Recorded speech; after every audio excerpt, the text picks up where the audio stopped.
Subscribe करें हमारे channel को और बेल आइकन को क्लिक करना न भूलें ताकि आप देख सकें हमारी नई-नई videos.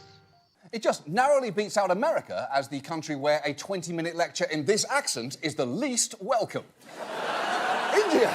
India is currently preparing for a very important visitor who is arriving tomorrow.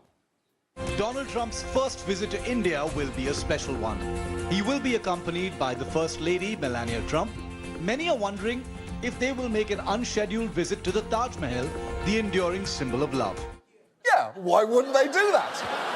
What possibly makes you think that this happy couple would not want to visit an enduring symbol of love? Every trip is a honeymoon for these two lovebirds. Couple goals. But it is true. Trump's first state visit to India begins tomorrow, and at the centre of it will be Prime Minister Narendra Modi, a man for whom Trump seems to have a great deal of affection. Just listen to him talk about Modi when they met up last September. He's a great gentleman and a great leader. And I remember India before, now not intimately, but I remember India before, and it was very torn. There was a lot of dissension, a lot of fighting, and he brought it all together. Like a father would bring it together. Maybe he's the father of India. We'll call him the father of India. I think that's not so bad.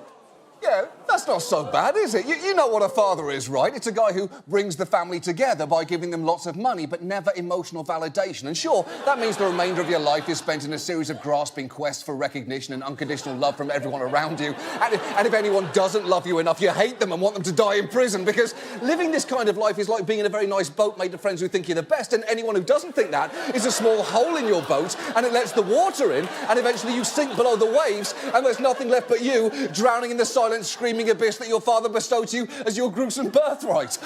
Well, Modi is like that for India. You know, a father, a daddy.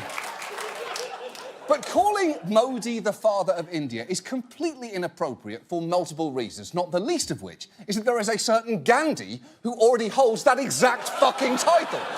Which is not to say that Modi is not popular. He is. He was recently overwhelmingly re-elected for a second 5-year term, and his rallies often feature supporters wearing masks of his face. And while I do get that that is intended as a show of support, let me just say this. Please don't ever come to this show and do that.